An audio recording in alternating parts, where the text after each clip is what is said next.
parler sommet et creux. Donc, c'est ligne de visio binaire, donc les sommets et les creux. Pour ceux qui ne le savent pas encore ou qui viennent de découvrir la visio binaire aujourd'hui, sachez que la visio binaire, c'est une approche qui permet de simplifier la complexité de marché en une dualité claire et logique. Et aujourd'hui, on va parler des lignes de ces dualités, les sommets et les creux. Les sommets et les creux, c'est la base de l'analyse technique. Si tu apprends à identifier un sommet et un creux sur le marché, chose qui est assez simple, et l'interpréter ou l'anticiper, on t'a déjà fait une grosse partie du travail de l'analyste. Alors, c'est quoi un sommet, c'est quoi un creux? Un sommet, c'est ce genre de figure, donc c'est souvent dans V inversé. Un creux, c'est sous forme d'un V. Ok? Et comment est-ce qu'on peut l'identifier? Pour l'identifier sur le marché, il suffit de regarder une succession de bougies qui te forment un creux et une succession de bougies qui te forment un creux. Moi, ce que j'aime faire, je mets des petits traits, ça peut être des traits verts ou des traits noirs, dépendamment de mon repère. Ça va donc me permettre d'identifier les sommets et les creux sur le marché.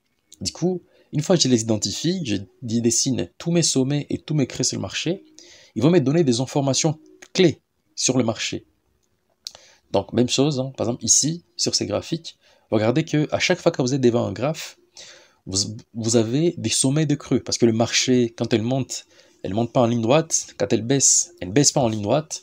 Du coup, ce qu'elle fait est qu'elle fait des oscillations. Et avec ces oscillations, le marché nous laisse des sommets et des creux.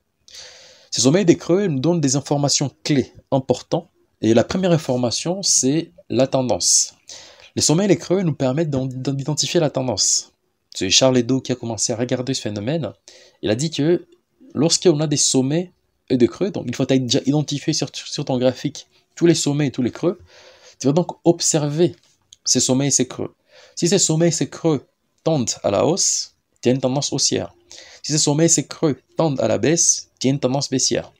Donc une tendance haussière, c'est des sommets de plus en plus hauts et des creux de plus en plus hauts. Par contre, inversement, pour une tendance baissière, c'est l'inverse. Lorsque tu as des sommets et des creux, donc des sommets de plus en plus bas et des creux de plus en plus bas, tu as une tendance baissière. Donc c'est aussi simple que ça. Et ces informations, on les trouve juste en identifiant des sommets et des creux. Bien que identifier un sommet et un creux sur le marché peut être facile, elle nous donne des informations importantes sur la tendance du marché. Si la tendance est haussière, on a des sommets et des creux de plus en plus haut. Si la tendance est baissière, on a des sommets et des creux de plus en plus bas. Voilà, un deuxième exemple, c'est celui-là. Donc tu identifies tes sommets et tes creux sur le marché et tu regardes leur tendance. Si elles tendent vers la baisse, tu as une tendance baissière. Si elles tendent vers la hausse, tu as une tendance haussière. C'est aussi simple que ça. Par contre, il y a une autre configuration qui n'est pas une tendance, qu'on appelle un range. Un range, c'est une configuration de marché où le marché va donc osciller autour d'une valeur moyenne. Parce que vous devez savoir qu'une tendance haussière, c'est un déséquilibre à l'achat. Une tendance baissière, c'est un déséquilibre à la vente. Pour déséquilibre, ça veut dire quoi? Ça veut dire qu'on a plus de vendeurs dans le marché que d'acheteurs. Pour l'achat, pour la hausse, pour une tendance haussière, on a plus d'acheteurs dans le marché que les vendeurs. Par contre, pour une tendance neutre, on a donc les acheteurs et les vendeurs qui s'attendent. Okay, donc le marché va osciller autour d'une valeur moyenne. Pour les ranges, pour les tendances neutres, la plupart des personnes pensent qu'un range, c'est lorsqu'on a des sommets et des creux qui sont au même niveau. C'est faux. Dans la réalité, ce genre de configurations, ils arrivent très rarement. Vous avez quelque chose de beaucoup plus complexe comme ça. Donc c'est ça la réalité.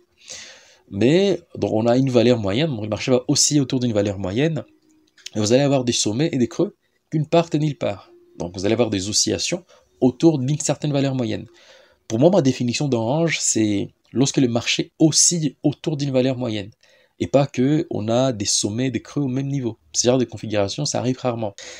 Donc comprenez qu'un range, c'est une configuration qui est complexe. D'ailleurs, c'est pour cette raison qu'on vous dit the trend is your friend, parce que c'est facile de trader dans une tendance que de trader dans un range. Alors, dans la prochaine vidéo, je te parlerai des tendances et des ranges. Alors, si tu ne veux pas rater cette grosse vidéo, parce que on a maintenant 2 épisodes. Dans le premier épisode où je t'ai fait une introduction sur la visio binaire, c'est quoi la visio binaire? Dans ce deuxième épisode, je te parle des sommets et des creux. Dans le troisième épisode, je te parlerai des tendances, donc les tendances et les ranges en termes de visio binaire. Alors, pour ne pas louper tout ça, n'oublie pas de t'abonner, hein, un pouce bleu si la vidéo te plaît. On va passer sur les graphes pour te montrer comment identifier maintenant sur le marché réel ces sommets et ces creux. Alors là, on se retrouve sur les graphiques pour vous montrer que les sommets et les creux ne sont pas aussi bons que sur un PowerPoint. Je vais donc vous montrer des exemples sur un marché réel. Hein. On va donc regarder ensemble comment identifier ces sommets et ces creux. Est-ce qu'elles sont identifiables? Est-ce qu'elles sont facilement identifiables? Et comment les interpréter? Alors, je vais prendre ici, ça c'est les graphes de l'euro-dollar en daily, hein, pour vous montrer les marchés en temps réel. Vous pouvez vous rendre compte que ici, on peut identifier des sommets et des creux. Alors, on va identifier ensemble les sommets et les creux sur ces graphes. Donc ça, c'est un creux de marché.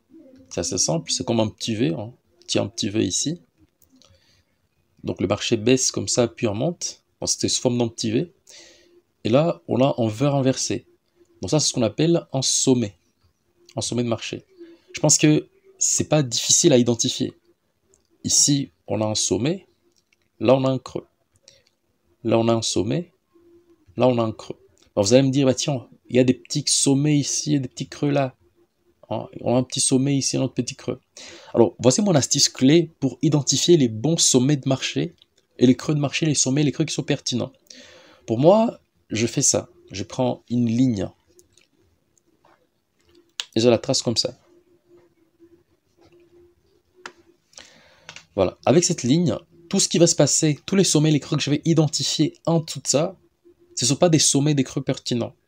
On parle d'un sommet uniquement, sur l'unité de temps de travail en tout cas, uniquement lorsque on a dépassé les sommets précédents. Donc il y a un nouveau sommet lorsqu'on casse le sommet précédent. Alors je vais passer ici sur l'unité de temps à H4, je vais partir du DAX à l'euro-dollar, pour vous montrer notre concept très important parce que c'est facile d'identifier les sommets et les creux. Ici par exemple, ok, regardez, ça c'est un sommet, ça c'est un creux. Vous allez me dire, bah tiens, mais ça aussi c'est un creux, ça aussi c'est un sommet. Concept des bases que je vous ai parlé, tout ce qui va se passer en dessous d'ici, ce ne sont pas des sommets, des creux pertinents. Par exemple, on pourrait d'abord, si on était par exemple là, ici, on pourrait prendre ça comme creux. Mais ce n'est pas les creux ultimes. Les creux ultimes, c'est là. Parce que après ces creux, on n'a pas fait un nouveau sommet. Donc, les creux pertinents, c'est celui-là. Tout ce qu'il y a là, c'est des bruits en quelque sorte. Cette astuce est important pour identifier les bons sommets et creux. Bon, la vidéo a été courte, mais dans la prochaine épisode, il y aura plein de valeurs partagées. Moi, ce que je vous conseille à faire, c'est d'aller sur le marché, n'importe quel marché, et de commencer à identifier les sommets et les creux, parce que c'est ça, la base même de l'analyse technique. Moi, je vous dis à bientôt, et à la prochaine vidéo. N'oublie pas de t'abonner.